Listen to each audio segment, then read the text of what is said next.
गरीब चाची के घर अमीर भतीजी लाई इफ्तारी। या अल्लाह, आज तो इस कमबख्त चूल्हे ने नाक में दम कर दिया है। ऐसा लग रहा है जैसे चूल्हा ना होकर धुएं की चिमनी हो। अपनी चाची को इस तरह से धुएं में परेशान देखकर जोया आकर कहती है, लाइए चाची माँ, आज हम आपको रोटियां बनाकर खिलाते हैं। अरे नहीं जोया, मैं बना लूंगी। मैं नहीं चाहती कि इस चूल्हे के धुएं से मेरी हूर सी भतीजी का चेहरा काला पड़े। इतने में जोया का चाचा अनवर सिर से पांव तक मिट्टी में सना हुआ घर लौट आता है। उसके हाथों में एक छोटी सी थैली थी जिससे चाशनी टपक रही थी। उफ, अरे थैली में से ये क्या टपक रहा है? अरे माफ करना बेगम, मैं तो भूल गया था। मैं जोया बिटिया के लिए उसके मनपसंद की रस भरी इमरती लाया हूँ। इमरती का नाम सुनते ही 24 साल की जोया किसी बच्चे की तरह उतावली जताते हुए बोली, क्या सचमुच चाचा जान, आप मेरी मनपसंद की इमरती लाए हैं? मेरे मुंह में तो पानी आने वाला था, मगर मैंने किसी तरह खुद को रोक लिया। हम सब साथ में इसे इफ्तार में खाएंगे। अरे नहीं बिटिया, मैं जरा सी ही इमरती लाया हूँ, तू खा ले। मुझे और तेरी चाची को मीठे से खास मोहब्बत नहीं है ना बेगम? जी बेशक। असल में इमरती खाने का मरियम और अनवर का भी बड़ा मन था, मगर दोनों अपना मन मार लेते हैं। बचपन की दुर्घटना में जोया के माता पिता स्वर्ग से धार गई, जिसके बाद से जोया के चाचा चाची ने उसे अपनी बेटी की तरह पाला पोसा। उसके प्यार में कोई कमी न हो, इसलिए दोनों ने खुद की अपनी औलाद भी नहीं की।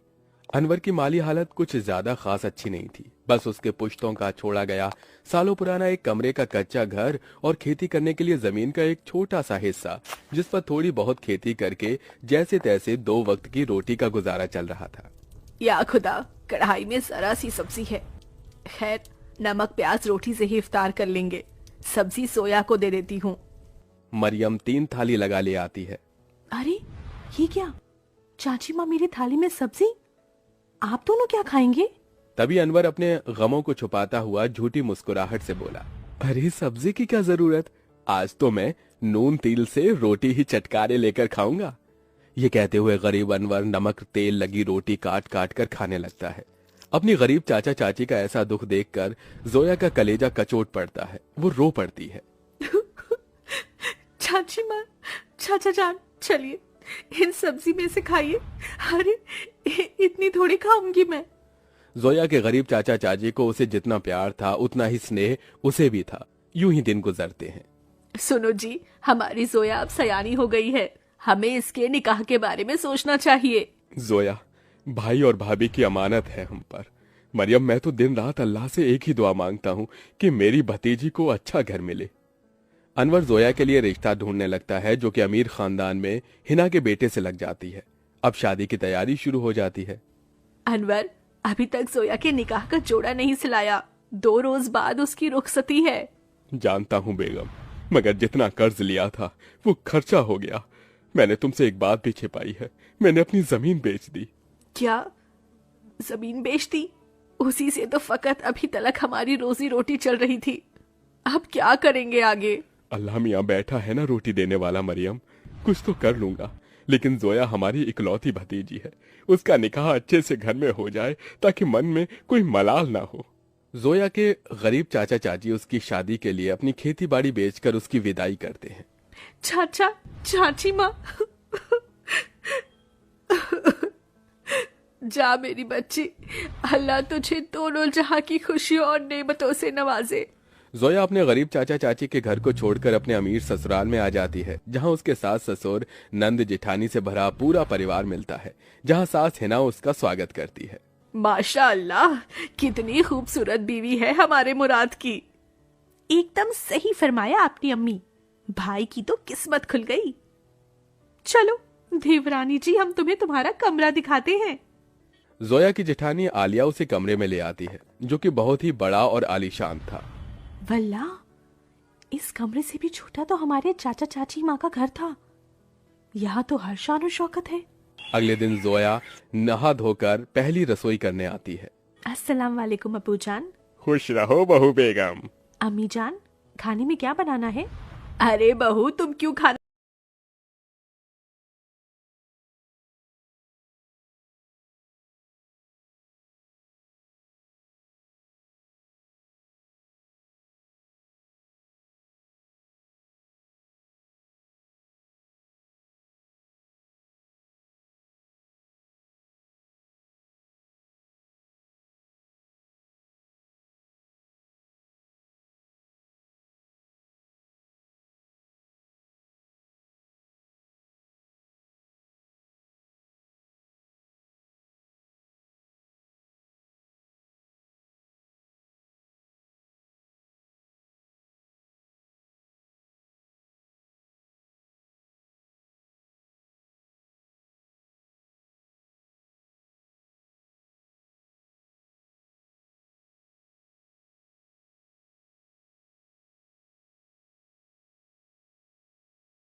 गरीब की जादुई बिरयानी मशीन।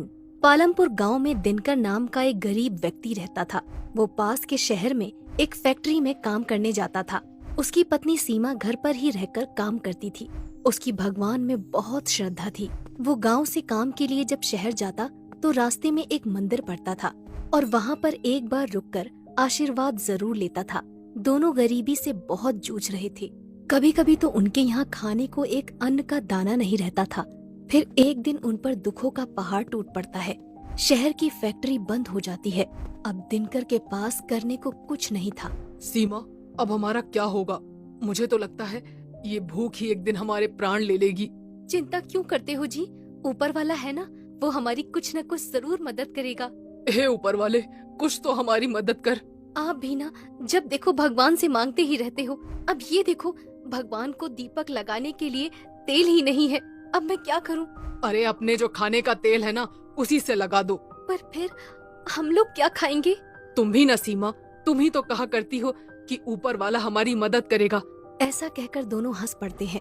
भगवान उन दोनों की इस आराधना से प्रसन्न हो जाते हैं कि उन दोनों के पास जब खाने को कुछ नहीं है तब भी उनकी भक्ति में कोई कमी नहीं आई। भगवान रात को ही उपहार स्वरूप उन्हें बिरयानी बनाने की मशीन देते हैं। अगली सुबह सीमा जब अपने घर का दरवाजा खोलती है तो बाहर बिरयानी बनाने की मशीन मिलती है। वो फटाफट दिनकर को बुलाकर लाती है। अजी देखिए, देखिए तो बाहर क्या है। दिनकर उठता है और बाहर जाता है और खुशी से झूम उठता है और कहता है, अरे ये तो बिरयानी बनाने की मशीन है।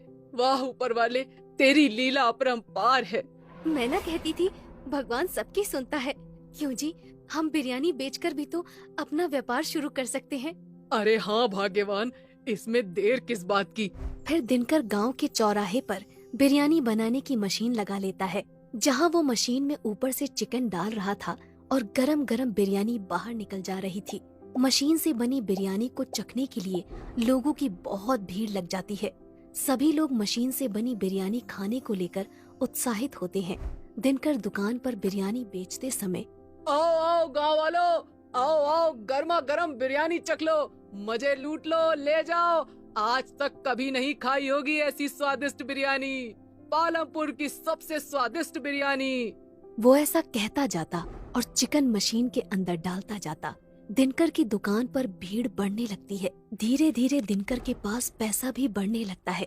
वो नया घर बना लेता है। दिनकर अब दुकान पर काम नहीं करता। उसने दुकान पर काम करने के लिए नौकर लगा लिए थे। दिनकर की बिरयानी दूर दूर तक जाने लगी। फिर उसने बिरयानी के दाम भी बढ़ा दिए थे। एक दिन जब दिनकर चिकन डालकर गरम गरम बिरयानी निकाल रहा था, तभी एक गरीब आता है और उससे बिरयानी मांगता है। पर वो बिरयानी के दाम सुनकर चौंक जाता है। अरे बाप रे, इतनी महंगी। दिनकर कहता है, दिनकर की बिरयानी किसी गरीब के लिए नहीं है। खाना है तो खाओ वरना चलते बनो। ना जाने कहां कहां से चले आते हैं। बिरयानी खाने की औकात नहीं है और चले आते हैं मुंह उठा के। ऐसा मत कहो दिनकर, तुम भी तो एक गरीब थे। गरीब था मूर्ख, अब नहीं हूँ। वो दिन बीत गए हैं। अब चलता बन यहाँ से, जबान मत लड़ा। आज तुम एक गरीब का मजाक बना रहे हो, पर याद रखना दिनकर, ये तुम्हें बहुत भारी पड़ेगा। तुम्हें मेरी बद्दुआ है कि तुम जहाँ थे वहीं दोबारा पहुँच जाओगे। तुमने आज एक गरीब का दिल दुखाया है। अरे ओ चल चल निकल यहाँ से। दिनकर ने अब पूजा पाठ करना भी बंद कर दिया था। क्यों जी, आजकल आपने पूजा पाठ क्यों बंद कर दिया? सीमा, तुम तो जानती हो मैं कितना व्यस्त रहता हूँ। आजकल इन सब चीजों के लिए समय ही कहाँ है। भगवान मेरे से वैसे ही बहुत खुश है। तुम देख तो रही हो ना, लक्ष्मी माता की कृपा कितनी है हम लोगों पर। आज हमारे पास क्या नहीं है? घर है, जमीन है, दुकान है, काम करने के लिए नौकर भी है। भला भगवान की कृपा नहीं है तो ये सब क्या है? तुम बिल्कुल फिक्र मत करो सीमा, भगवान मुझसे बहुत खुश है। ऐसा नहीं है जी, व्यस्त तो हम सभी रहते हैं, पर हमें भगवान को कभी नहीं भूलना चाहिए, क्योंकि ये सब तो उन्हीं का दिया है ना। सीमा, अब तुम मेरा दिमाग मत खाओ। मुझे मत सिखाओ कि मुझे क्या करना चाहिए। तुम खाना लगाओ, मुझे खाना दो। कल वैसे भी बहुत काम है। ठीक है जी, जैसा आपको उचित लगे। मैं तो बस कहने से रही। ऐसा कहकर वो दिनकर के लिए खाना लगा देती है। ऐसे ही कई दिन बीतते गए। दुकान पर एक बार जब बिरयानी बनाने की मशीन चल रही थी, तब नौकर ने जल्दी जल्दी में परोसते समय एक प्लेट बिरयानी जमीन पर गिरा दी। दिनकर को ये देखकर बहुत गुस्सा आया। उसने कहा, मूर्ख, तेरे को अक्ल नहीं है क्या? हाथ पैर टूट गए क्या तेरे? काम नहीं करना आता तो आता क्यों है यहाँ पे? ऐसा कहकर उसने नौकर को एक लात मारी। बेचारा नौकर आगे जाकर गिर जाता है। चला जा यहाँ से, दूर हो जा मेरी नजरों से। तुम जैसे दो कौड़ी के लोगों की मुझे जरा भी जरूरत नहीं है। बेचारा नौकर गरीब मजबूर था, वो वहाँ से उठकर चला जाता है। दिनकर गुस्से में लाल होकर घर जाता है और सीमा उससे पूछती है, अजी क्या हो गया है आपको? आप बहुत गुस्से में दिखाई दे रहे हैं। कुछ नहीं हुआ, ये गरीब लोग, इन्होंने तो मेरा जीना ही हराम कर दिया है। कभी कोई बद्दुआ देकर जा रहा है तो कभी कोई काम ही नहीं आ रहा है। मैं तो परेशान हो गया हूँ इन गरीब लोगों से। कैसी बातें कर रहे हैं आप? ऐसा नहीं बोलते हैं। मत भूलिए कि हम कहाँ से उठकर आए हैं। आप भी इन्हीं लोगों की तरह मजदूरी करने जाते थे। अब तुम मत शुरू हो जाओ सीमा। कहाँ से उठकर आए हैं, कहाँ से उठकर आए हैं, हर कोई मुझे यही बात याद दिलाता रहता है। मुझे भी पता है कि मैं कहाँ से उठकर आया हूँ, नहीं भूला हूँ मैं। पर क्या अब भी ऐसी ही जिंदगी जीता रहूं? अमीर हूँ, अमीर की तरह रहूंगा। ऐसा कहकर दिनकर सोने चला जाता है। अगली सुबह दिनकर दुकान पर जाता है और मशीन चालू करता है और ऊपर से चिकन डालना शुरू करता है। पर ये क्या, वो देखता है कि बिरयानी बनकर निकलती ही नहीं है। बाहर ग्राहक भीड़ लगाकर खड़े रहते हैं। बिरयानी लाओ भाई। अरे दिनकर भाई बिरयानी लाओ। अरे भाइयों सब्र रखो, पता नहीं आज ये बिरयानी की मशीन क्यों नहीं चल रही है। दिनकर फिर मशीन चालू करता है पर मशीन फिर भी चालू नहीं होती है। दिनकर मशीन ठीक करने वाले मिस्त्री को बुलाकर लाता है। एक मिस्त्री मशीन ठीक करने आता है। दिनकर मिस्त्री से कहता है, अरे मिस्त्री भाई जरा देखो ना, कहीं कचरा तो नहीं फंस गया। मिस्त्री पूरी मशीन की जांच पड़ताल कर लेता है पर उसे कहीं भी कोई भी खराबी नहीं मिलती। मिस्त्री थक हार कर वहाँ से चला जाता है। आज इसमें ऐसा क्या हो गया है, ये चल क्यों नहीं रही है? धीरे धीरे जो भी भीड़ वहाँ पर खड़ी थी वो सब जाने लगते हैं। दिनकर भीड़ को समझाता है, अरे भाइयों, अरे कहाँ जा रहे हो? अभी चालू हो जाएगी, थोड़ा इंतजार करो। रुक जाओ, अरे भाई रुक जाओ, एक बार चालू हो जाने दो, फिर गरम गरम बिरयानी खिलाऊंगा और कम दाम में भी खिलाऊंगा। बस रुक जाओ। पर दिनकर की कोई भी नहीं सुनता। सारी भीड़ दिनकर को भला बुरा कहकर वहाँ से चली जाती है। दिनकर उस मशीन को कई बार चालू करता है पर मशीन चालू नहीं होती। इतने में उसके सामने एक दिव्य शक्ति प्रकट होती है और वो दिव्य शक्ति दिनकर से कहती है, क्या हुआ दिनकर, मशीन चल नहीं रही? ये सोचकर परेशान हो रहे हो? जी भगवान, अब ये मशीन कभी नहीं चलेगी दिनकर। नहीं प्रभु, ऐसा मत बोलिए, मुझसे ऐसा क्या पाप हो गया? तुम्हारे पाप का घड़ा भर गया है दिनकर। तुम भूल गए कि तुम कहाँ से हो और कहाँ से आए हो। तुमने गरीबी का मजाक बनाया है, गरीब लोगों को बिरयानी नहीं खिलाई। अपने यहाँ काम करने वाले नौकरों को तुमने लातों से मारा है। तुमने जितने भी पुण्य किए थे वो सारे खत्म हो गए और जिस गरीब को तुमने बिरयानी नहीं खिलाई वो गरीब और कोई नहीं,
घर में कुछ भी नहीं है, अब मैं क्या करूं? ऊपर से ईद भी आने वाली है। ये रमजान के दिन कितनी मुश्किल से बिताए हैं बस मैं ही जानती हूँ। अम्मी आप परेशान क्यों हो रही हो? मैंने रुखसार को बोला था कि वो मेरे लिए कहीं काम ढूंढे। अगर अल्लाह ने चाहा तो मुझे कहीं ना कहीं काम मिल जाएगा और हमारे घर की सारी परेशानियां धीरे धीरे ठीक हो जाएंगी। तुम कितनी अच्छी हो, लेकिन तुम्हारी दोनों छोटी बहनें देखो, जब से शहर गई हैं लगता है हमें भूल ही गई हैं। आप परेशान क्यों होती हो अम्मी? वो ईद पर जरूर आएंगी। काश कि वो दोनों बिल्कुल तुम्हारी तरह होती, लेकिन उन्हें सिर्फ अपना ही दिखाई देता है। और मैं बता रही हूँ शाइना, तुम्हारी दोनों बहनें इस बार भी ईद पर नहीं आने वाली। शाइना ये सुनकर चुप हो जाती है। उस दिन उन दोनों ने सुबह की सहरी तक नहीं ली थी, जिसके चलते शाइना अपनी सहेली के घर पर जाती है। रुखसार कैसी हो तुम? तुम्हारी अम्मी घर पर तो नहीं है? नहीं, अभी तो घर पर कोई भी नहीं है। क्या हुआ, कोई परेशानी है? हाँ, परेशानी तो है। दरअसल घर पर कुछ भी नहीं है और अभी सुबह से सहरी भी नहीं ली हमने, और शाम की इफ्तारी के लिए तो एक दाना तक नहीं है। बस करो, मैं समझ गई तुम क्या कहना चाहती हो। चलो अंदर आओ, बैठो। रुखसार के कहने पर शाइना अंदर आकर बैठ जाती है, जिसके बाद रुखसार रसोई में जाती है और अपने घर का थोड़ा थोड़ा राशन पन्नी में पैक करके शाइना के लिए ले आती है। ये लो, इसे आज शाम की इफ्तारी में बना लेना। तुम्हारा बहुत शुक्रिया रुखसार, अगर तुम ना होती तो पता नहीं मेरा क्या होता। तुम जैसी दोस्त अल्लाह हर किसी को दे। अच्छा चलो बस करो, इतनी ज्यादा तारीफ मत करो मेरी। वैसे अम्मी आने वाली है, तुम अभी ये सारा सामान लेकर चली जाओ। रुखसार के इतना कहते ही शाइना सामान लेकर दरवाजे तक पहुंचती है और जाने वाली होती है, लेकिन तभी दरवाजे से रुखसार की अम्मी घर पर आ जाती हैं। अरे शाइना, तुम, ये पन्नी में क्या है तुम्हारे हाथ में? अरे अम्मी, इस पागल की आदत है ना, जब भी दुकान पर जाती है तो मुझसे मिलने यहाँ चली आती है। बस दुकान से अपने लिए, घर के लिए ना सामान लेकर आई थी और अब अपने घर ही जा रही है। अस्सलाम वालेकुम आंटी। वालेकुम अस्सलाम। अच्छा आंटी, अब मैं चलती हूँ, अम्मी मेरा घर पर इंतजार कर रही होंगी। शाइना ऐसा कहकर चली जाती है। उसके जाने के बाद सकीना अपनी बेटी रुखसार को डांटने लगती है। अल्लाह के इतने पाक दिन चल रहे हैं और तुमने रोजे रखे हैं। तुम्हें पता है ना, रोजे रखने पर झूठ नहीं बोलना चाहिए, और फिर भी तुमने झूठ कहा। अम्मी जान, हमें माफ कर दीजिए, और अल्लाह ये भी तो कहते हैं कि घर पर आए मजबूर लोगों की मदद करनी चाहिए। बस मैं वही कर रही थी। रुखसार के ये बहाने सुनकर सकीना उसे कुछ नहीं कहती। इधर शाइना सामान लाने के बाद शाम को अपने घर पर इफ्तारी बनाने लगती है और इफ्तारी बनाकर वो अपनी अम्मी के साथ खाकर सो जाती है। तो वहीं शहर में शाइना की दोनों मॉडर्न बहनें ईद की आने की तैयारी कर रही होती हैं। ओह माय गॉड, देखो ना हमारी स्किन कैसी हो रही है। ईद के आने से पहले हमें थोड़ी सी शॉपिंग कर लेनी चाहिए, तुम्हें नहीं लगता? बिल्कुल सही बोल रही हो तुम। और फिर ईद पर हम ये पुराने कपड़े थोड़ी ना पहनेंगी, मॉडर्न टाइप के कुछ नए कपड़े पहनेंगे। फरहत और फातिमा शहर में अपनी कुछ सहेलियों के साथ एक ही फ्लैट में रह रही थी। जब वो दोनों ईद की शॉपिंग के लिए निकल रही होती हैं, उसी वक्त नमाज का समय हो जाता है, जिसके चलते उनकी एक सहेली उन्हें रोकते हुए कहती है, अरे तुम दोनों कहाँ जा रही हो? तुम्हें नमाज नहीं पढ़नी? अल्लाह से दुआ करना बहुत जरूरी होता है और उस वक्त इधर उधर कहीं नहीं जाना चाहिए। अरे हमें समय थोड़ी ना लगने वाला है, बहुत जल्दी आ जाएंगे, नमाज शुरू होने से पहले ही। हाँ चलो चलते हैं। फातिमा और फरहत दोनों एक बहुत बड़े शोरूम में जाती हैं और अपने पैसों से वहां पर अपने लिए शॉर्ट ड्रेस और अच्छे अच्छे कपड़े खरीदती हैं। ये मिनी स्कर्ट मेरे ऊपर बहुत अच्छी लग रही है ना? ऑफ कोर्स, तुम्हारे ऊपर ये अच्छी लग रही है, ईद पर तुम यही पहनना। फातिमा और फरहत इतनी मॉडर्न थी कि उन्हें ईद पर भी मॉडर्न कपड़े ही चाहिए थे। कपड़े खरीदने के बाद वो एक पार्लर में जाती हैं और अपने चेहरे पर फेशियल, हाथ पैरों पर पेडिक्योर मैनिक्योर करवाने लगती हैं। जब तक वो वापस फ्लैट पर पहुंचती हैं, नमाज का समय भी निकल जाता है। आ गई तुम दोनों मॉडलिंग करते हुए। तुमने ये जरा भी नहीं सोचा कि तुम्हें नमाज पढ़कर अल्लाह को याद करना चाहिए था, उनसे दुआएं मांगनी चाहिए थी। आखिर तुम्हारी प्रॉब्लम क्या है? अल्लाह का दिया हुआ हमारे पास सब कुछ है, हमें उनसे कुछ नहीं मांगना। इधर फरहत और फातिमा दोनों ही अपनी मौज मस्ती में थीं, तो उधर शाइना एक अमीर घर में साफ सफाई का काम करके पैसे कमाना शुरू कर देती है और उन्हीं पैसों से वो ईद के लिए अपनी अम्मी के साथ मिलकर सजावट का सामान लेकर आती है।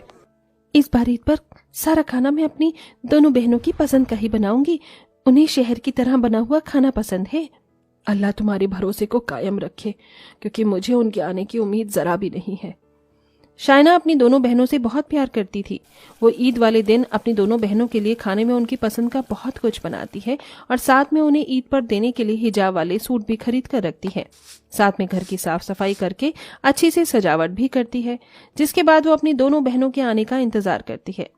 इधर दोनों शहरी बहनें क्लब में जाकर ईद पर एंजॉय कर रही होती हैं। बेकार में लड़कियां ईद पर सूट सलवार पहनकर यहाँ से वहाँ घूमती हैं।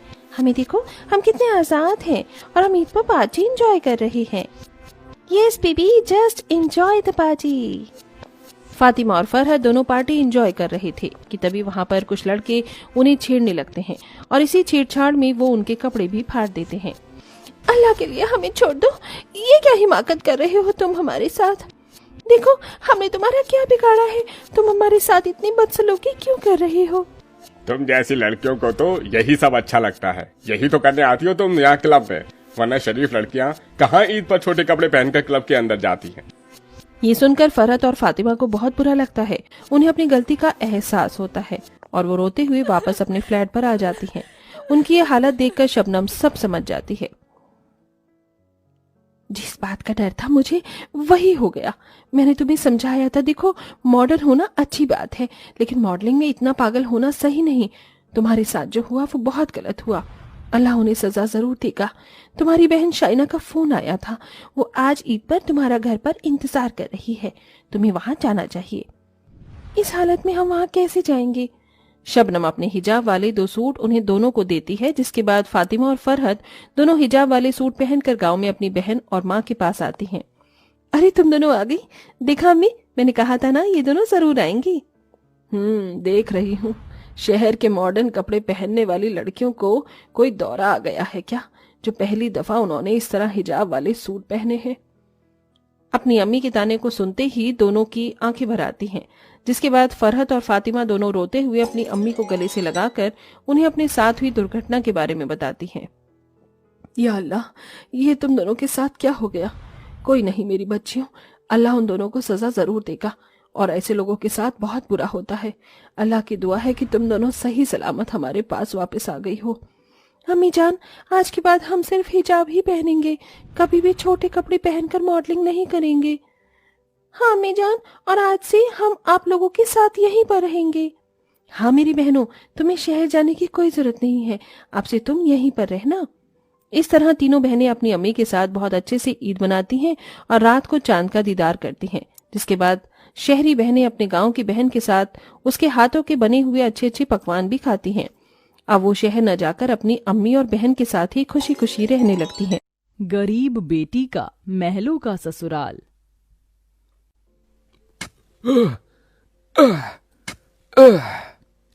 तपती धूप में वह गरीब किसान खेतों में फावड़ा चला रहा था। उसके माथे से तर तर पसीना बहे जा रहा था।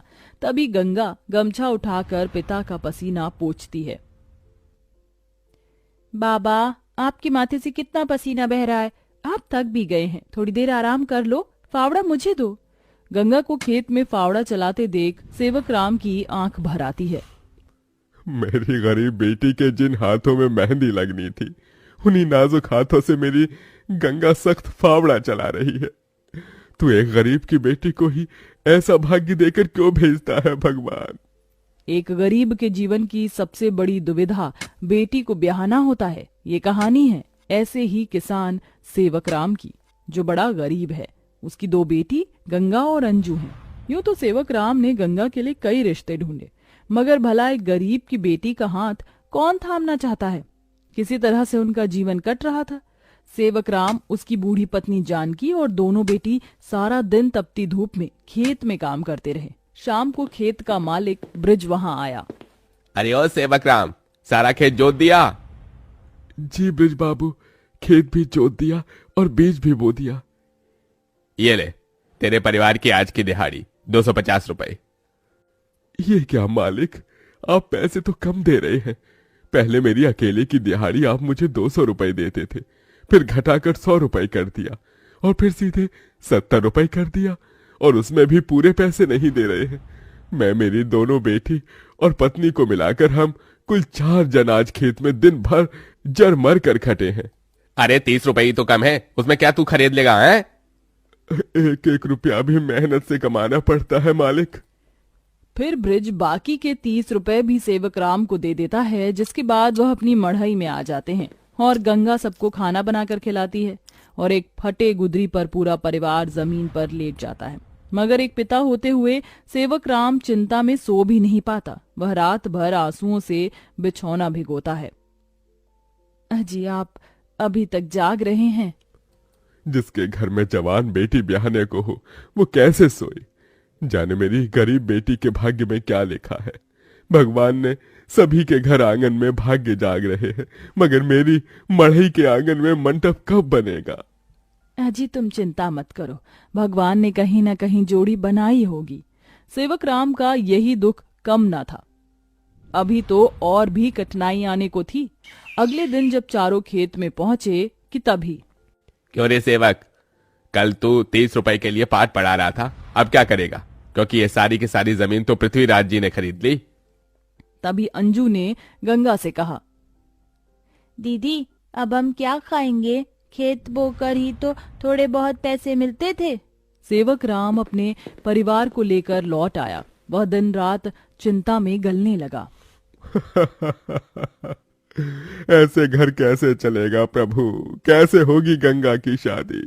और शादी नहीं हुई तो लोग मेरी गंगा को जाने क्या क्या नाम देंगे, क्या क्या ठहराएंगे जानकी।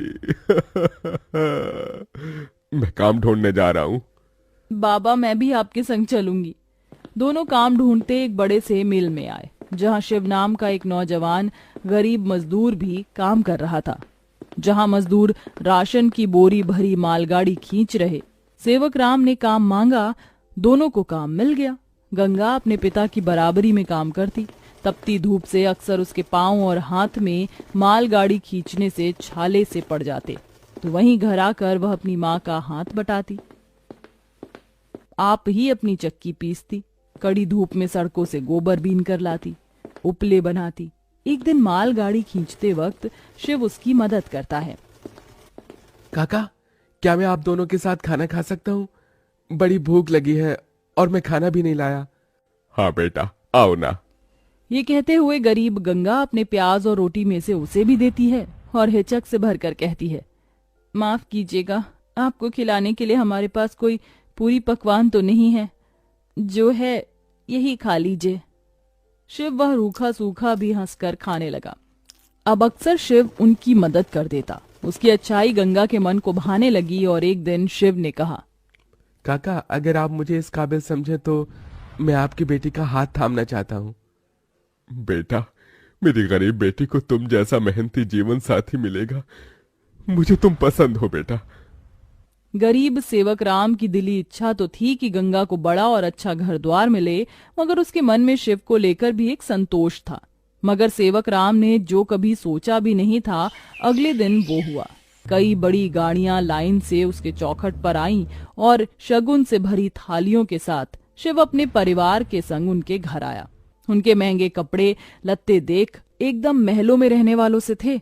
शिव के संग उसके माता पिता पृथ्वीराज, वसुंधरा और बहन योगिता थी।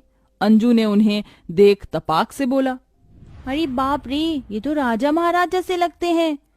अजी आपने तो कहा था शिव गरीब घर का लड़का है। शिव बेटा, ये सब क्या है? यही मेरी सच्चाई है काका। माफ कीजिएगा, मैं मजदूर या गरीब नहीं था, बल्कि महलों का बेटा हूँ। मगर मुझे एक ऐसा जीवन साथी की खोज थी जो मेरा धन दौलत देखकर मुझे ना अपनाए। इसलिए मैं उसे ही ढूंढने के लिए ये जीवन जी रहा था। जिसने मुझे मेरी गरीबी के संग स्वीकारा वो गंगा थी। इसलिए मेरे महलों की दुल्हन गंगा होगी।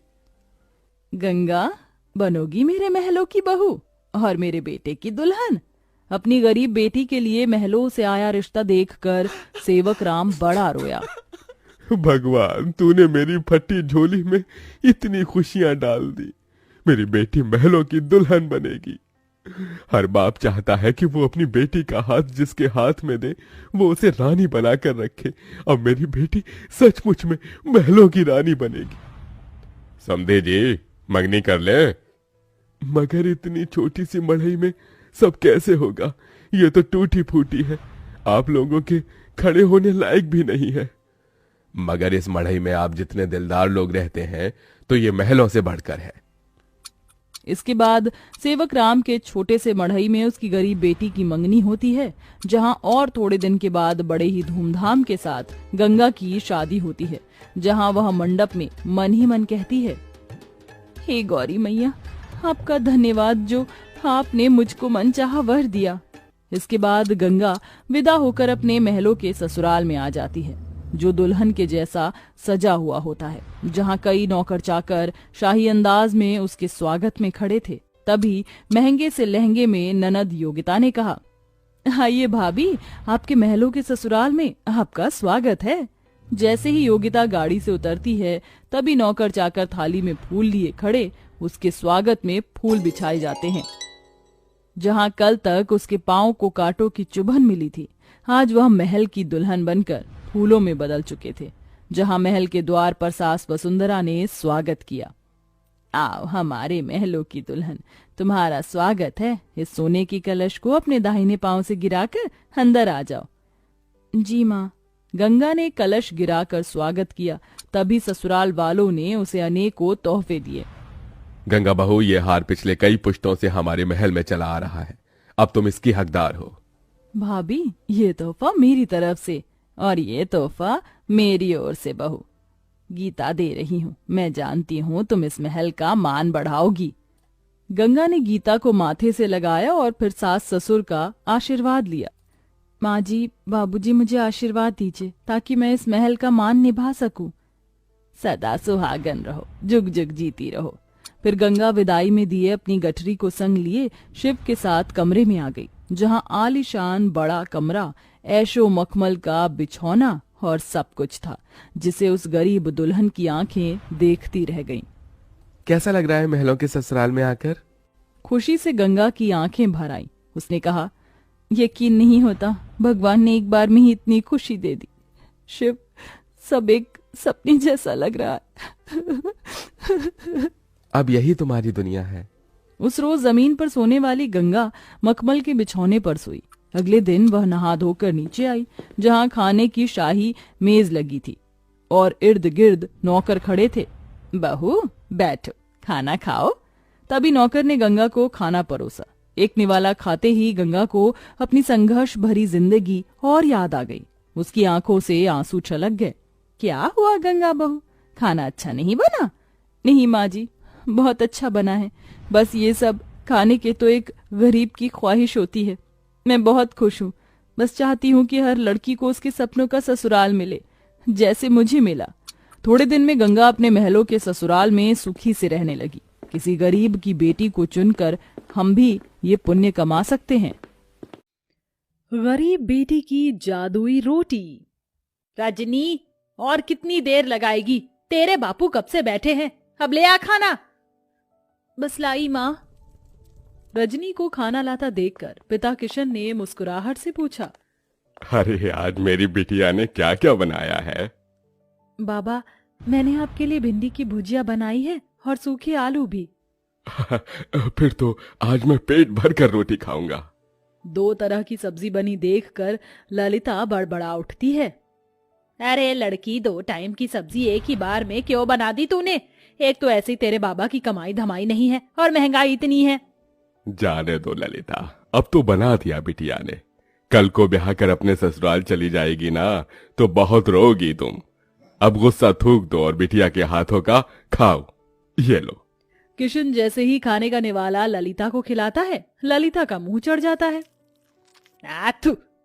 अरे बेलुड़ी, आज फिर तूने रोटी जला दी। अरे तेरे दादा परदादा की आटा चक्की नहीं जो मुफ्त का आटा आता है, दाम देखकर खरीदना पड़ता है। रोज रोज जली रोटी बनाती है। यही हाल रहा तो पता नहीं ससुराल जाएगी तो कैसे बरसेगी।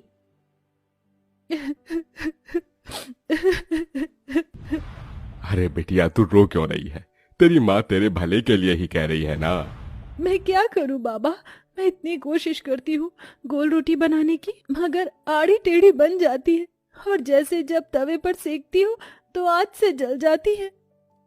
देख रजनी, कल तुझे देखने लड़के वाले आ रहे हैं। अच्छा खासा घर द्वार है उनका। मैं नहीं चाहती कि ये रिश्ता हमारे हाथ से जाए, समझी? अगले दिन सरस्वती अपने परिवार के साथ रजनी को देखने आती है। रजनी नजरें झुकाए हाथों में चाय नाश्ता लिए आती है। जी नमस्ते, लीजिए। भाई वाह, ये समोसे और कचौरी तो बड़ी स्वाद भरी है। ललिता जी, किसने बनाया? जी ये समोसे कचौरी सब बिटिया ने बनाया है। अरे वाह, ये तो सोने पर सुहागा हो गया। रूप की धनी तो है ही, खाना बनाने में तो हलवाई जैसा हाथ पाया है। अब तो आप शहनाई बजाने में देर मत कीजिए। मुझे अपने शुभम के लिए आपकी रजनी पसंद है। लड़के वालों के जाते ही किशन ने कहा, क्या जरूरत थी भाग्यवान उनको झूठ बोलने की, और इससे तो एक रोटी तक नहीं बनती। अगर सच बोल देती ना तो वो लोग रिश्ता तोड़कर चले जाते और इस तरह से इसका रिश्ता कहीं नहीं लगेगा। सारी जिंदगी कुंवारी बैठी रहेगी। अगर तुम्हारे पास लाखों का दहेज देने को हो तो ढूंढ लो नौकर चाकर वाला घर। अरे शादी के बाद ससुराल जाएगी तो धीरे धीरे सीख जाएगी। थोड़े दिन में रजनी ब्याह कर ससुराल आती है, जहाँ जेठानी चंद्रलेखा हुक्म चलाते हुए बोली, देवरानी जी, तुम पहली रसोई में मटर पनीर की सब्जी, छोले और मीठे में खीर बनाना और पूरी की जगह पर रोटी बनाना। वो क्या है ना, हम सब रोटी खाने के शौकीन हैं। ये सुनकर गरीब रजनी दुविधा में आ जाती है और जैसे तैसे पहली रसोई की रीत निभाकर सबको परोसती है। रोटी का जला हाल देखकर सरस्वती ने कहा, रजनी बहू, ये कैसी जली पकी रोटी बनाई है? भट्टी में सेक कर लाई है क्या? वही तो माँ जी, ऐसी कोयले से काली रोटी तो कुत्ता भी ना खाए। अरे मैं तो गरीब घर की ये देख कर उठा लाई थी कि गरीब की बेटी को सुखी घर परिवार मिल जाएगा। जा चंद्रलेखा बहू, तू रोटी बना ला, क्योंकि इस गरीब की बेटी की तो बस की नहीं है एक रोटी भी बनाना। और तू मेरी गरीब बहू, जा जाकर इस रोटी को बाहर फेंक दे। सास से जली कटी सुनकर रजनी रोटी लेकर बाहर चली आई। मैं इस रोटी को फेंकूंगी नहीं, क्योंकि अन्न की बर्बादी होगी। किसी जरूरतमंद को दे देती हूँ। तभी एक उम्रदार बुढ़िया उसके पास चलकर आई। बेटी, रोटी खिला दो, बहुत भूखी हूँ। ये लो अम्मा, क्षमा करना, रोटी जरा जली हुई है और मेरे पास कोई सब्जी भी नहीं। मेरी पोटली में गुड़ है, उससे खा लूंगी। बुढ़िया हबड़ हबड़ कर रोटी खाने लगती है। तभी रजनी का परेशान चेहरा देखकर वो पूछती है, बेटिया, तुम परेशान क्यों हो? अम्मा, मेरी लाख कोशिश करने के बाद भी मुझसे गोल और अच्छी रोटी नहीं बनती। मेरी जेठानी अच्छा खाना बनाती है, इसलिए रसोई पर एक अकेली उनका अधिकार जमा है। मेरी सास ने मुझे बहुत ताने दिए। तत्पश्चात बुढ़िया पोटली में से एक तवा उसे देकर बोली, ये लो बेटी, ये जादुई तवा है। इससे अब तुम्हारी सारी परेशानी टल जाएगी। इस तवे पर बनने वाली रोटी जादुई रोटी होगी। धन्यवाद अम्मा। रजनी बुढ़िया का दिया हुआ जादुई तवा घर लेकर आई और अपनी सास से निडर होकर कहा, माँ जी, रात की रसोई मैं पकाऊंगी। इस बार कोई भूल चूक नहीं होगी, वादा करती हूँ। लगता है सवेरे की बेइज्जती से मेरी गरीब देवरानी का मन नहीं भरा, जो फिर जली कच्ची रोटी बनाकर नाक कटवाना चाहती हैं। देवरानी जी को एक मौका दे दीजिए माँ जी। ठीक है, मगर इस बार की रोटी भी तूने जली बुरी बनाई तो मैं तुझे कतई माफ नहीं करूंगी, मेरी गरीब बहू। रजनी रसोई में लग जाती है। सब्जी तो बन गई, अब फटाफट से रोटी बनाती हूँ। रजनी जैसे ही चूल्हे पर तवा चढ़ाती, वह खरे सोने के समान चमचमाने लगता है। वह टेढ़ी मेढ़ी रोटी बेलकर तवे पर जैसे ही डालती है, रोटी जादू से एकदम गोल आकार की बन जाती है। अरे वाह, पहली बार मेरी रोटी एकदम गोल और प्यारी बनी है। ऐ मेरी जादुई रोटी, मैं चाहती हूँ कि तुम एकदम फूली बन जाओ। गरीब रजनी के कहते जादुई रोटी फूल कर गोल मटोल हो जाती है। वह सभी को रोटी परोसती है, जिसे खाकर सब दिल खोल कर तारीफ करते हैं। वाह रजनी बहू, तुम्हारी बनाई रोटी में अमृत जैसी मिठास भरी है। सचमुच रजनी, बिना सब्जी के भी रोटी बड़ी स्वाद लग रही है। सच में रजनी बहू, तेरे हाथ की रोटी खाकर तो जी ही नहीं भर रहा। जाने क्या जादूगरी भरी है तेरी इस रोटी में। धन्यवाद माँ जी। रजनी की तरफदारी सुनकर चंद्रलेखा भीतर ही भीतर जल भूल रही थी। सवेरे तो एकदम गुड़गोबर खाना बनाया था इसने, एकदम से ऐसा क्या चमत्कार हो गया जो मेरी गरीब देवरानी इतनी गोल फूली रोटी बना लाई। यूं ही दिन गुजरने लगे। तवे के सहारे रजनी ससुराल वालों को जादुई रोटी बनाकर खिलाती। सभी उससे खुश रहने लगे। एक दिन उसके माता पिता उससे मिलने आए। जी नमस्ते। समधन जी, समधी जी, आप दोनों आइए ना। रजनी बहू, देख तो कौन आया है। अपने गरीब माता पिता को देखकर रजनी की आंखों में आंसू छलक आए। माँ, बाबा, कैसे हैं आप? हम ठीक है बिटिया, तुझसे मिलने का मन किया तो आ गए। तुझे सुखी देखकर अच्छा लगा, अब चलते हैं। अरे ऐसे कैसे आए हैं, तो अपनी बेटी के हाथों की रोटी खाकर जाइएगा। रजनी रसोई में आकर रोटी बनाने में लग जाती है। आज मौका अच्छा है, जाकर देखती हूँ ये माजरा क्या है। चंद्रलेखा बहू, कहाँ चल दी? जाकर हल्दीराम से मिठाई समोसे ले आओ। जी माँ जी। इस गरीब देवरानी की किस्मत इतनी अच्छी है, आज भी बच गई। रजनी फट से अम्मा का दिया हुआ जादुई तवा चढ़ाती है। वह चमचमा उठता है। रजनी बेली हुई रोटी तवे पर डालकर कहती है, ऐ मेरी जादुई रोटी, खूब फूलो फलो। ये कहते ही चमत्कार से जादुई रोटी तवे पर फुदक फुदक कर फूल जाती है। तभी माँ ललिता रसोई में आ जाती है। माँ, तुमने मेरी जान निकाल दी।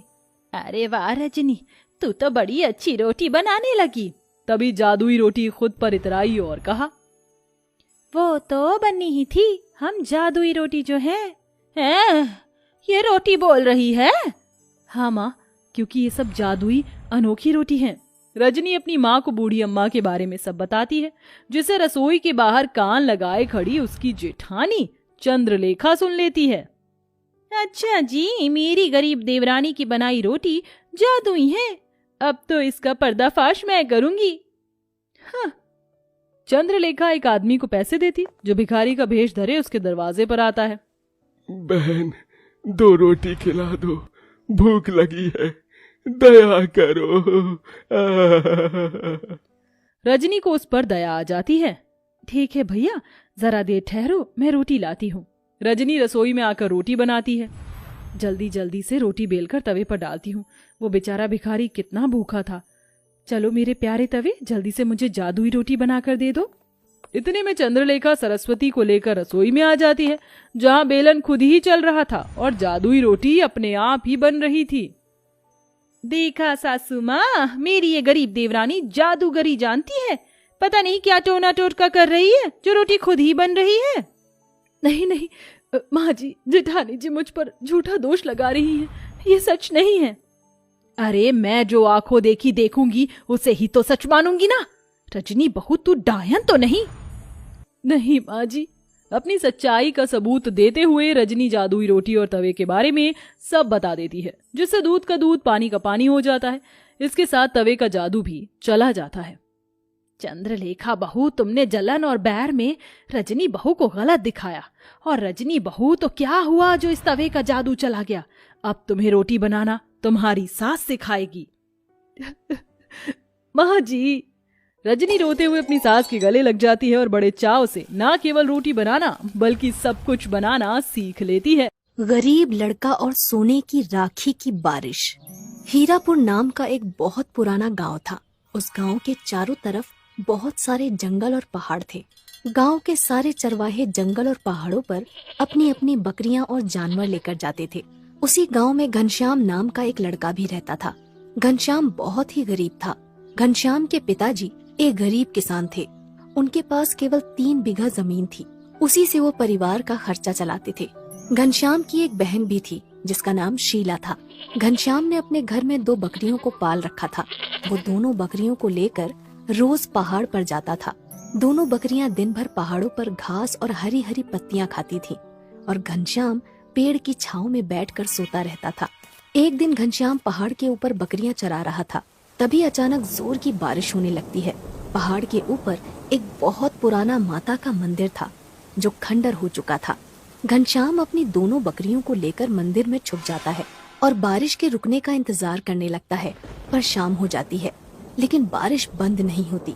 घनश्याम कहता है, हे भगवान, बारिश तो रुकने का नाम ही नहीं ले रही है। अब मैं क्या करूं? अगर पानी में भीग गया तो बीमार पड़ जाऊंगा और मेरे पास तो दूसरे कपड़े भी नहीं हैं। घनश्याम बहुत गरीब लड़का था। उसके पास केवल एक जोड़ी कपड़े थे। उसी से वो अपना काम चलाता था और इस तरह बारिश बंद होने का इंतजार करते करते रात हो जाती है। खंडर हो चुके मंदिर के अंदर बहुत सारी लताएं लगी हुई थीं।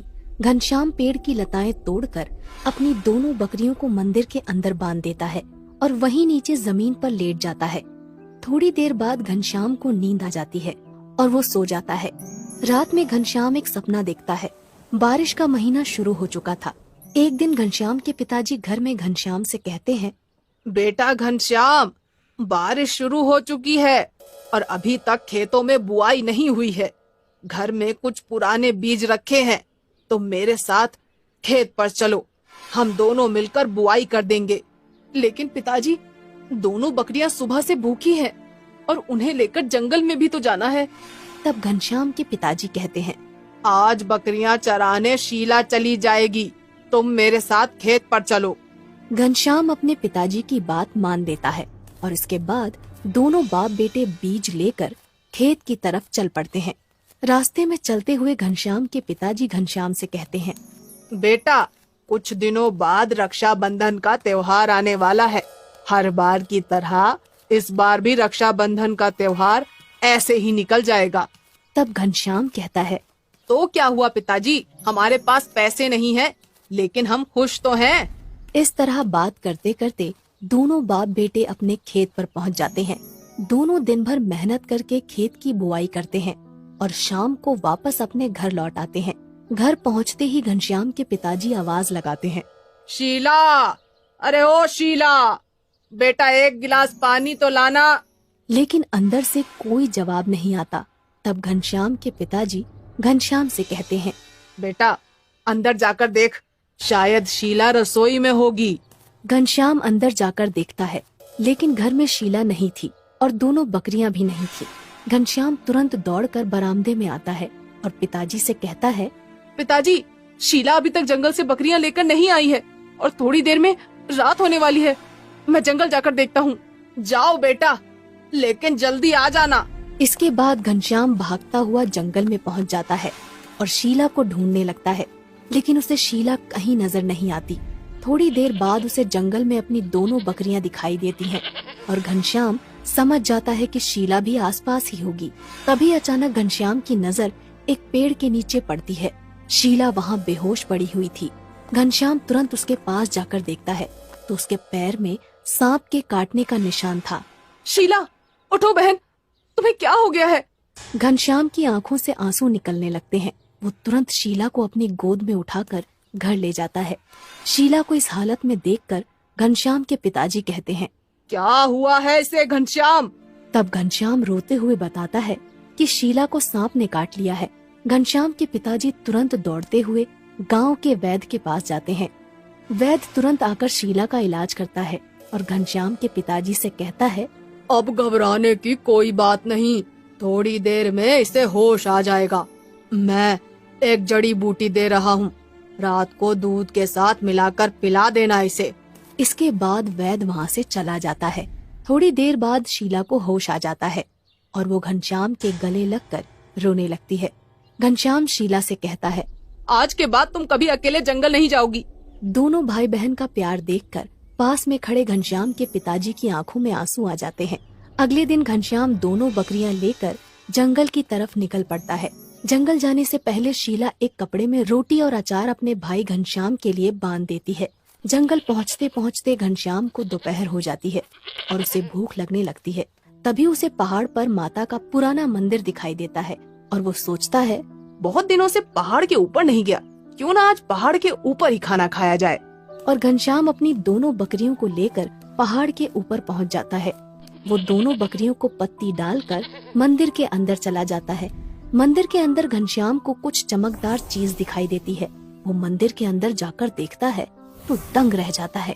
मंदिर के अंदर सोने की राखी की बारिश हो रही थी।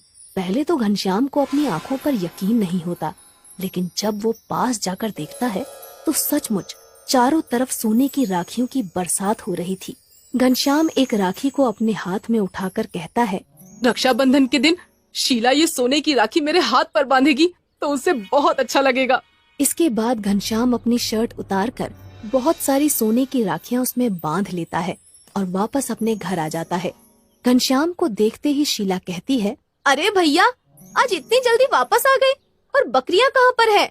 तब घनश्याम थोड़ा हकलाते हुए कहता है, अरे वो शीला, मैं घनश्याम सोच में पड़ जाता है कि शीला को सब कुछ बताऊं या नहीं, लेकिन शीला के लगातार पूछने पर घनश्याम उसे सारी सच्चाई बता देता है। घनश्याम पोटली खोलकर शीला को सोने की राखियां दिखाता है। इतनी सारी सोने की राखियां देखकर पहले तो शीला को यकीन नहीं होता। फिर वो घनश्याम से कहती है, भैया, मेरे पास एक आइडिया है। रक्षाबंधन के दिन हम लोग बाजार में सोने की राखियों वाली दुकान लगा लेंगे, इसमें हमें बहुत पैसा मिलेगा। तब घनश्याम कहता है, तुम बिल्कुल सही कह रही हो बहना, हम ऐसा ही करेंगे। थोड़े दिनों बाद रक्षाबंधन आ जाता है और घनश्याम बाजार में अपनी दुकान लगा लेता है। सोने की राखियां बाजार में बहुत महंगी बिकती हैं और घनश्याम ढेर सारा पैसा कमा लेता है। ये त्योहार घनश्याम और उसके परिवार का सबसे अच्छा त्योहार था। इसके बाद घनश्याम हर साल रक्षाबंधन के दिन सोने की राखियां बेचकर खूब पैसा कमाता है और जब राखियां खत्म हो जाती हैं तो दोबारा से पहाड़ के ऊपर जाकर उसी पुराने मंदिर से राखियां ले आता है। इसी तरह सोने की राखी वाली बारिश से घनश्याम बहुत अमीर आदमी बन जाता है और वो अपने पिता और बहन के साथ खुशी खुशी रहने लगता है। तभी अचानक घनश्याम की नींद खुलती है। सुबह हो चुकी थी और बारिश भी बंद हो चुकी थी।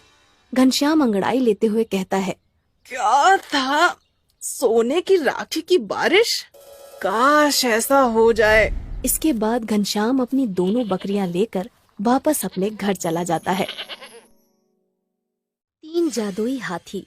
हरिनगर नाम का एक छोटा सा गांव था। उस गांव के लोग बहुत धार्मिक थे और पूजा पाठ किया करते थे, इसलिए गांव में बहुत सारे मंदिर बने हुए थे। गांव के एक कोने में एक छोटा सा टूटा फूटा घर था जिसमें मुन्नी, गणपत और उनकी माँ राधिका रहा करती थी। मुन्नी 10 साल की हो चुकी थी और उसका भाई गणपत उससे बड़ा था। दोनों भाई बहन एक दूसरे को बहुत प्यार करते थे और साथ साथ खेला करते थे। मुन्नी और गणपत भगवान गणेश के बहुत बड़े भक्त थे। दोनों रोज सुबह उठकर मंदिर जाते थे और भगवान गणेश की पूजा किया करते थे। उनकी माँ राधिका भी गणेश भगवान को बहुत मानती थी और अक्सर गणेश भगवान के नाम पर घर में लड्डू बनाती रहती थी। लेकिन उनके घर की स्थिति बहुत खराब थी। राधिका दिन भर मेहनत मजदूरी करके पैसे कमाती थी और अपने दोनों बच्चों का पेट पालती थी। एक दिन राधिका काम करके शाम को वापस अपने घर लौट रही थी। रास्ते में उसे बनिए की दुकान दिखाई देती है। अरे चाचा, आज तुम दुकान पर कैसे आ गए? और बिट्टू कहाँ है? अरे बेटा, उसकी तबीयत तो बहुत खराब है, इसलिए मुझे दुकान पर आना पड़ा। अच्छा अच्छा चाचा, मुझे 1 किलो बेसन दे दो। बहुत दिनों से लड्डू बनाकर गणेश भगवान को प्रसाद नहीं लगाया। इसके बाद राधिका बेसन लेकर अपने घर पहुंच जाती है और लड्डू बनाने लगती है। थोड़ी देर बाद मुन्नी और गणपत बाहर से खेलकर घर आते हैं। अरे वाह, बेसन के लड्डू! मुझे तो लड्डू देखकर रहा ही नहीं जा रहा। तू रहने दे मुन्नी, पहले लड्डू का भोग भगवान गणेश को लगेगा, है ना माँ? हाँ बेटा, पहले भगवान जी को भोग लगाएंगे, उसके बाद तुम दोनों लड्डू खा सकते हो। अच्छा ठीक है, लेकिन माँ मुझे आपसे एक बात पूछनी थी। हाँ मुन्नी, पूछो। गांव के बाहर एक सर्कस आया है जिसमें एक हथनी का बच्चा फ्री में मिल रहा है। मैं वो हथनी अपने घर पर लाना चाहती हूँ। नहीं मुन्नी बेटा, हम लोग बहुत गरीब हैं, हम हथनी की सेवा नहीं कर सकते। लेकिन मुन्नी रोने लगती है और मजबूर होकर गणपत वो हथनी अपने घर ले आता है। हथनी के घर आते ही मुन्नी बहुत खुश हो जाती है। धीरे धीरे समय गुजरता जाता है। मुन्नी और उस हथनी में गहरी दोस्ती हो जाती है। मुन्नी उसके ऊपर चढ़कर सारे गांव की सवारी करती है। राधिका भी जैसे तैसे पैसे जमा करके उस हथनी की सेवा करती है। एक दिन रात को तीनों लोग आपस में बातें कर रहे थे, तभी कोई दरवाजा खटखटाता है। अरे कोई है, दरवाजा खोलो। गणपत तुरंत दरवाजा खोलता है तो सामने बूढ़ी काकी खड़ी हुई थी। अरे आओ काकी, अंदर आओ। अरे काकी, इतनी रात को कैसे आना हुआ? अब क्या बताऊं बेटा, घर में खाने का एक दाना नहीं है और मेरी कोई नहीं सुनता। सबको तो बस अपनी अपनी पड़ी है। अगर तुम मुझे कुछ पैसे दे दो तो बड़ी मेहरबानी होगी। इतना सुनते ही कुछ देर के लिए सभी लोग शांत हो जाते हैं। फिर अरे कोई बात नहीं काकी, मेरे पास कुछ पैसे पड़े हैं, तुम ले जाओ। इतना कहकर राधिका अंदर जाती है और कुछ पैसे लाकर बूढ़ी काकी को दे देती है। भगवान तुम्हारा भला करे बेटा। इतना कहकर बूढ़ी काकी वहाँ से चली जाती हैं। बूढ़ी काकी के जाते ही गणपत अपनी माँ से पूछने लगता है। माँ, हमारे पास केवल उतने ही पैसे थे, तुमने वो भी पैसे काकी को दे दिए, क्यों? अब हम लोग क्या करेंगे? बेटा, किसी जरूरतमंद की मदद करना बहुत ही नेक काम होता है, ऊपर वाला सब ठीक कर देगा। इसके बाद सभी लोग सो जाते हैं। अगली सुबह होते ही राधिका काम पर जाने लगती है। अरे गणपत, मैं पास वाले गांव में काम करने जा रही हूँ, हो सकता है आते आते रात हो जाए। हाँ ठीक है माँ, हम लोग घर पर ही रहेंगे। राधिका काम पर चली जाती है। अपनी माँ के जाते ही मुन्नी गणपत के पास आती है। भैया, घर में एक भी पैसा नहीं। अकेले माँ कब तक हमें खिलाती रहेंगी? हमें भी कुछ करना चाहिए। तू ठीक कहती है मुन्नी, लेकिन हम कर क्या सकते हैं? मेरे पास एक आइडिया है भैया। क्यों ना हम लोग अपनी हथनी से सभी लोगों को सवारी कराएं, जिससे हमें काफी पैसे मिल जाएंगे। वाह मुन्नी, क्या आइडिया है। इसके बाद गणपत और मुन्नी अपनी हथनी से गांव वालों को सवारी कराने लगते हैं। हाथी की सवारी कितनी सस्ती, कितनी प्यारी। आइए आइए, हाथी की सवारी का मजा लीजिए। मुन्नी और गणपत दिन भर गांव वालों को हाथी की सवारी कराते हैं और बहुत सारा पैसा कमा लेते हैं। अंधेरा होते ही उनकी माँ राधिका काम करके वापस घर आ जाती है। माँ, आज हमने गांव वालों को अपनी हथनी की सवारी करा के बहुत सारा पैसा कमाया। ये देखो, इतने सारे पैसे। इतना सुनते ही राधिका गुस्से से लाल हो जाती है और गणपत को एक जोरदार थप्पड़ मार देती है। गणपत रोने लगता है। माँ, तुमने भैया को क्यों मारा? हमारी हथनी गर्भवती है और तुम लोगों ने गांव वालों को उसकी सवारी करा दी। हे गणपति बप्पा, माफ करना। मुझे पता नहीं था माँ, मुझे माफ कर दो। अभी जाकर तुरंत हथनी से माफी मांगो, वरना भगवान गणेश नाराज हो जाएंगे। इसके बाद गणपत और मुन्नी अपनी हथनी के पास जाकर उससे माफी मांगते हैं और काफी देर तक उसके पास बैठे रहते हैं। तभी उनकी माँ आवाज लगाती है। अरे बेटा, कितनी रात हो गई है, आओ खाना खा लो। जो हुआ उसे भूल जाओ। 2 दिन बाद गणेश चतुर्थी है, हमें कल पूजा का सामान लेने भी जाना है। गणपत और मुन्नी खाना खाकर सो जाते हैं। 2 दिन बाद गणेश चतुर्थी का त्योहार आ जाता है और गणेश चतुर्थी के दिन हथनी 3 बच्चों को जन्म देती है। राधिका, मुन्नी और गणपत बहुत खुश होते हैं और धूमधाम से गणेश चतुर्थी का त्योहार मनाते हैं। हम बहुत किस्मत वाले हैं। आज के दिन हथनी ने 3 हाथियों को जन्म दिया है। हाँ माँ, और देखो ना, ये तीनों छोटे छोटे हाथी कितने प्यारे लग रहे हैं। कुछ महीनों बाद तीनों हाथी के बच्चे थोड़े थोड़े बड़े हो जाते हैं। एक रात को तीनों हाथी के बच्चे घर के बाहर रस्सी से बंधे हुए थे और वो रात पूर्णिमा की रात थी। जैसे ही रात के 12 बजते हैं तो चांद की रोशनी उन तीनों हाथियों पर पड़ती है। तो देखते ही देखते पहला हाथी सोने के लड्डू निकालने लगता है और दूसरा हाथी जादुई मोदक निकालने लगता है और तीसरा हाथी बहुत सारा जादुई खाना निकालने लगता है। अगली सुबह जब राधिका तीनों हाथियों के पास सोने के लड्डू और ढेर सारा खाना देखती है तो जोर से आवाज लगाती है। गणपत, मुन्नी, जल्दी यहाँ आओ। देखो, यहाँ क्या हो गया है। गणपत और मुन्नी दौड़कर वहाँ पहुँच जाते हैं और वहाँ का नजारा देखकर उनकी आंखें फटी की फटी रह जाती हैं। लगता है माँ, ये तीनों जादुई हाथी हैं। अरे बाप रे, इतना सारा खाना और सोने के लड्डू। अब हमारी सारी गरीबी दूर हो जाएगी। लेकिन इससे पहले तो कभी ऐसा नहीं हुआ। कहीं कोई भूत प्रेत का साया तो नहीं? माँ, कल पूर्णिमा की रात थी और इससे पहले हमने कभी भी तीनों हाथियों को रात को बाहर नहीं बांधा था। थोड़ी देर बातें करने के बाद वो लोग सारा जादुई खाना और सोने के लड्डू उठा लेते हैं। राधिका और गणपत शहर जाकर सोने के लड्डू बेच देते हैं। इससे उन्हें ढेर सारा पैसा मिल जाता है और वो लोग बहुत बड़ा घर बनवा लेते हैं और साथ ही तीनों जादुई हाथियों और उनकी माँ हथनी के लिए भी एक बड़ा सा बाड़ा तैयार करवा लेते हैं। हर पूर्णिमा की रात को वो तीनों जादुई हाथी ढेर सारा जादुई खाना, जादुई मोदक और जादुई सोने के लड्डू देते थे। राधिका, मुन्नी और गणपत ढेर सारा जादुई खाना गांव के गरीब लोगों में बांट देते थे और अपने घर के बगल में एक बहुत बड़ा गणेश भगवान का मंदिर बनवाते हैं। धीरे धीरे आसपास के बहुत सारे गाँव में ये बात फैल जाती है कि वो तीनों हाथी जादुई हैं। दूर दूर से लोग जादुई हाथियों के दर्शन करने आने लगते हैं। धीरे धीरे समय के साथ वो तीनों जादुई हाथी और बड़े हो जाते हैं।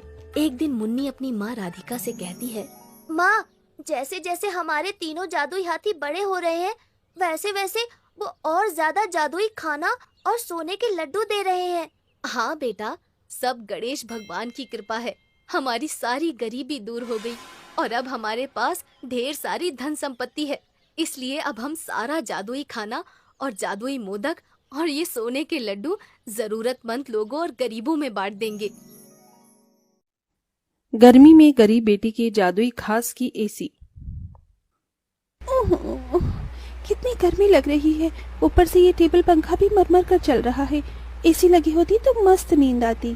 तभी पंखा चलते चलते जोरदार आवाज करके बंद हो जाता है, जिसकी आवाज से गरीब सत्यकाम का परिवार जाग जाता है। अजी ये इतनी तेज आवाज कैसी थी? क्या मालूम चंदा, पर ऐसा लगा जैसे कुछ टूट गया। तभी भारती टेबल पंखे को देखती है। पिताजी वो देखो, टेबल पंखा टूट गया। पंखा टूटा देखकर पूरा परिवार दुख जताने लगता है। हे भगवान, ये क्या, एक और परेशानी बढ़ा दी तूने हम गरीबों पर। ये टेबल पंखा ही तो इस गर्मी में हमारा इकलौता सहारा था, अब तो इस गर्मी में हम बेहाल हो जाएंगे। कितना कहता था मैं कि दिन में पंखा बंद रखा करो, सारा दिन तो चलता रहता था। अब दिन रात चलेगा, कोई भी चीज तो खराब तो होगी ही ना। एक एक पाई जोड़ कर लिया था ये पंखा, अब कहां से लाऊंगा तुम्हारे नए पंखे का दाम। इसलिए तो कहती हूँ पिताजी कि घर में एक एसी लगवा दो, गर्मी भी नहीं लगेगी और नींद भी अच्छी आएगी। ये सुनकर गरीबी से झुंझलाया सत्यकाम अपनी दूसरी बेटी भारती को डांट लगाते हुए बोला। अरे चुप कर तू भारती, तेरा बाप कोई सर्विस वाला थोड़े है जो लाख रुपए महीना कमाता है। जब देखो एसी एसी एसी कहते रहती है। ये एसी सोफा सब अमीरों के घरों में होता है, हम गरीबों की औकात में नहीं है खरीदना। अजी अब जाने भी तो बच्ची है, अब ही चलो सब सो जाओ। आस पड़ोस वाले भी इतनी रात में हम गरीबों के घर में से हल्ला गुल्ला होता सुनेंगे तो क्या कहेंगे। जैसे तैसे सब गर्मी में सो जाते हैं, लेकिन अपने गरीब माँ बाप बहन को गर्मी से बेहाल देखकर वो गरीब बेटी रात भर खुद सो भी नहीं पाई। अरे सुबह हो गई, जल्दी से साफ सफाई कर लेती हूँ, फिर बाबा के लिए चाय भी बनानी है। घर में झाड़ू लगाकर जब वो घर के बाहर आकर देखती है तो आम के पेड़ से पूरे आंगन में पत्ते ही पत्ते बिखरे थे और पेड़ पर फल लगने को थे, जिसे देखकर वो खुश हो गई। अरे वाह, आम के पेड़ पर तो बेर लगने लगे हैं। अच्छा है, थोड़े दिन में आम पक जाएंगे। पिताजी को तो आम के साथ रोटी खाना कितना पसंद है। अगर उन्हें रोज अपनी मनपसंद की सब्जी या फिर मीठे आम मिल जाए तो वो पेट भरकर रोटी खाते हैं, लेकिन इस गरीबी में नमक रोटी और चटनी रोटी खाकर ही गुजारा करना पड़ रहा है। इस घर की बड़ी बेटी होते हुए भी मैं अपने गरीब माँ बाप के लिए कुछ भी नहीं कर पा रही हूँ। मेरे प्यारे आम के पेड़, मैं उनके लिए कुछ करना चाहती हूँ। खास करके भारती की ख्वाहिश है कि हम अपने घर में एसी लगवाएं। सबसे पहले मैं अपनी कमाई से अपने घर में एसी लगवाऊंगी। गीतू रोज ही अपने आंगन में लगे उस आम के पेड़ से अपना सुख दुख बांटती थी। वो पेड़ जैसे उसके परिवार का हिस्सा बन चुका था, क्योंकि गीतू ने 5 साल की उम्र में आम की गुठली बोई थी और हर दिन उसमें खाद पानी डालती, जिससे आज पेड़ इतना विशाल और फलदार था। पेड़ के नीचे हर कुछ दिनों में घास उगाती, जिसे गीतू जुगाड़ लगाकर कभी घास की चटाई तो कभी कालीन बुना करती थी। गीतू, मैं और तेरे पिताजी जमींदार के खेत पर जा रहे हैं काम करने। माँ, आप और पिताजी अपनी खेती खुद क्यों नहीं उगाते? वो जमींदार तो यही चाहता है कि हम गरीब लोग सारी जिंदगी उसकी गुलामी करें, तभी तो धूप में वो आपसे गधों की तरह काम करवाता है और सिर्फ 100 रुपए ही देता है पूरे दिन के। पिताजी, आप ही तो कहते हैं ना कि हम गरीब किसान मिट्टी से सोना उगाते हैं। हाँ बेटिया, लेकिन एक गरीब के लिए 2 रोटी कमाना रोज की कठिन चुनौती होती है, जिसे पार करना पड़ता है। सत्यकाम और चंदा चिलचिलाती कड़ी धूप और गर्मी में खेत पर आते हैं, जहां जमींदार ठाठ से कुर्सी पर बैठा था और नौकर छतरी लिए खड़ा था। ओहो, बाप रे बाप, कितनी गर्मी है, आग बरस रही है। इतनी गर्मी में तो एसी की ठंडी हवा छोड़ने का मन ही नहीं करता। राम राम मालिक। अरे भाड़ में गया तेरा राम राम, यहाँ गर्मी से मेरा कचूमर निकला जा रहा है। कहाँ मर रहा था?